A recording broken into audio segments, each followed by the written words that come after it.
Hi dears, ഇന്ന് നമ്മൾ നല്ലൊരു ചിക്കൻ മസാലയാണ് കേട്ടോ ഉണ്ടാക്കിയെടുക്കുന്നത്. ഇത് നമുക്ക് ഏതിൻ്റെ കൂടെ ആയിക്കഴിഞ്ഞാലും കഴിക്കാൻ വേണ്ടിയിട്ട് പറ്റുന്ന നല്ലൊരു ചിക്കൻ വെച്ചിട്ടുള്ള മസാലയാണ് കേട്ടോ. അപ്പോൾ നമുക്കിതെങ്ങനെ ഉണ്ടാക്കിയെടുക്കാനുള്ളതെന്ന് നോക്കാം. അപ്പോൾ ഈ ഒരു മസാല ഉണ്ടാക്കാനായിട്ട് ഞാനിവിടെ 2 കിലോ ചിക്കനാണ് കേട്ടോ എടുത്തിട്ടുള്ളത്. അപ്പോൾ ഇത്തിരി വലിയ പീസാക്കിയിട്ട് തന്നെയാണ് എടുത്തിട്ടുള്ളത്. അപ്പോൾ ഇതിൻ്റെ കാലിൻ്റെ പീസൊക്കെ ഞാനൊന്ന് ചെറുതായിട്ട് കത്തി വെച്ചിട്ടൊന്ന് കുത്തി കൊടുത്തിട്ടുണ്ട്.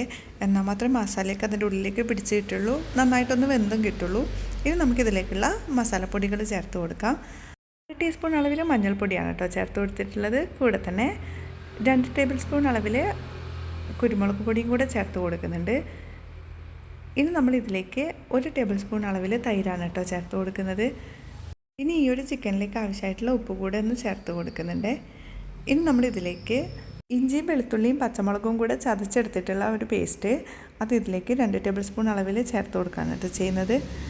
ഇനി ഇത് മൊത്തത്തിലൊന്ന് നന്നായിട്ടൊന്ന് ചിക്കനിൽ പിടിപ്പിച്ച് വെക്കുന്നുണ്ട്.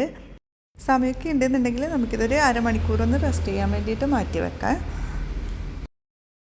ഇനി നമുക്കിതിൻ്റെ മസാലയ്ക്ക് ആവശ്യമായിട്ടുള്ള ഉള്ളി ഒന്ന് കട്ട് ചെയ്തെടുക്കണം. ഞാനിപ്പോൾ ഇവിടെ 6 ഉള്ളിയാണ് കേട്ടോ, അത്യാവശ്യം വലിയ ഉള്ളി തന്നെയാണ് കട്ട് ചെയ്തെടുത്തിട്ടുള്ളത്. അതുപോലെ തന്നെ 3 തക്കാളിയും കൂടെ ചെറുതായിട്ടൊന്ന് കട്ട് ചെയ്തെടുക്കുന്നുണ്ട്.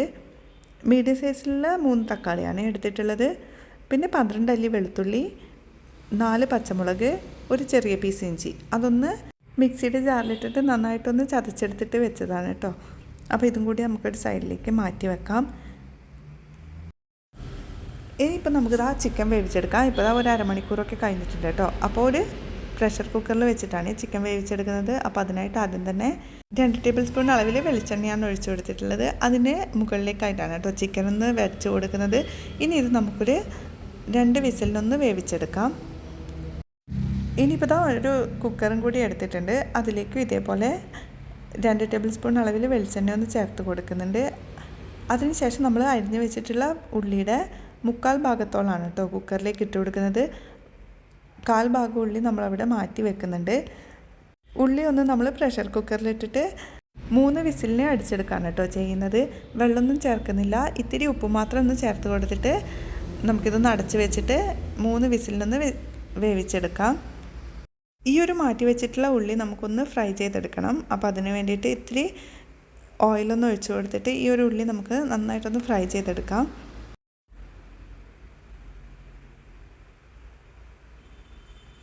ഉള്ളിയൊക്കെ നന്നായിട്ട് ഫ്രൈ ആയിട്ട് വന്നിട്ടുണ്ട്. ഇനി നമുക്കിതൊരു പ്ലേറ്റിലേക്കൊന്ന് മാറ്റിയിട്ട് ഇതേ രീതിയിലൊന്ന് വിടർത്തിയിട്ട് കൊടുക്കാം. ഇപ്പോൾ നമ്മുടെ പ്രഷർ കുക്കറിൽ വെച്ചിട്ടുള്ള ഉള്ളിയും റെഡി ആയിട്ട് വന്നിട്ടുണ്ട് കേട്ടോ.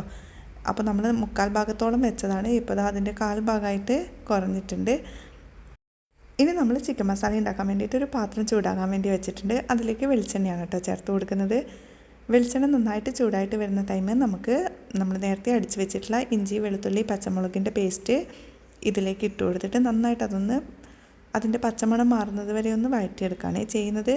അതിനുശേഷം നമ്മൾ ഇതിലേക്ക് കുക്കറിൽ വേവിച്ചെടുത്തിട്ടുള്ള ആ ഒരു ഉള്ളി ഇട്ട് കൊടുക്കുന്നുണ്ട്.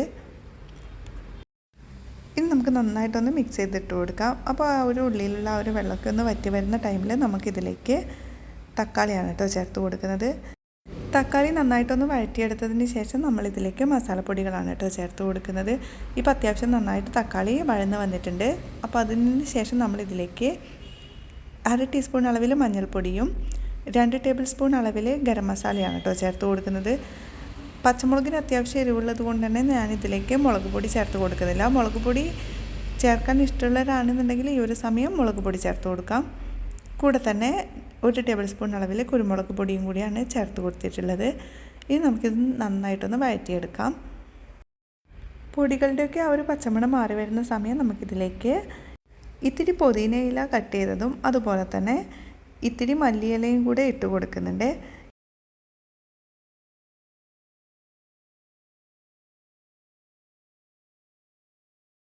ഇനി ഇതിലേക്ക് 1 ടേബിൾ സ്പൂൺ പുളിയില്ലാത്ത തൈരാണ് കേട്ടോ ചേർത്ത് കൊടുക്കുന്നത്. അപ്പോൾ തൈരും കൂടെ ചേർത്തിട്ട് നമുക്ക് നന്നായിട്ടൊന്ന് മിക്സ് ചെയ്തെടുക്കാം. ഇനി നമ്മളിതിലേക്ക് ചിക്കനാണ് കേട്ടോ ചേർത്ത് കൊടുക്കേണ്ടത്. അപ്പോൾ നമ്മുടെ മസാല ഇവിടെ റെഡി ആയിട്ടുണ്ട്. ഇനി നമുക്ക് നേരത്തെ കുക്ക് ചെയ്ത് വെച്ചിട്ടുള്ള ആ ഒരു ചിക്കൻ ഒന്ന് തുറന്ന് നോക്കാം. ഇപ്പോൾ എല്ലാം നന്നായിട്ട് വെന്ത് വന്നിട്ടുണ്ട് കേട്ടോ.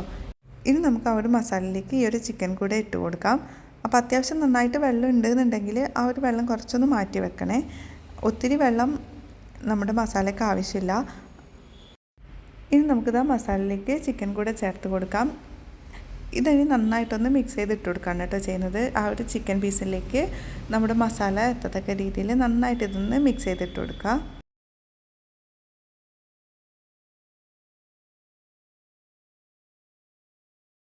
നന്നായിട്ടൊന്ന് മിക്സ് ചെയ്ത് കഴിഞ്ഞ് കഴിഞ്ഞാൽ പിന്നെ നമ്മളിതിലേക്ക് നേരത്തെ ഫ്രൈ ചെയ്ത് വെച്ചിട്ടുള്ള ഉള്ളിയാണ് കേട്ടോ ചേർത്ത് കൊടുക്കുന്നത്.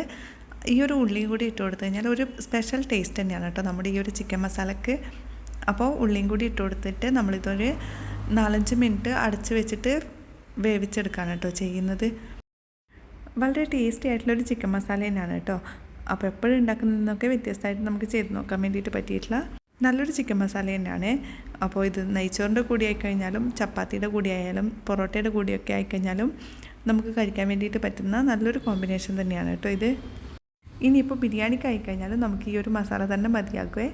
അപ്പോൾ എല്ലാവർക്കും ഇന്നത്തെ ഈ ഒരു വീഡിയോ ഇഷ്ടമായി എന്ന് കരുതുന്നു. മറ്റൊരു നല്ലൊരു വീഡിയോ ആയിട്ട് വീണ്ടും കാണാം. Thank you.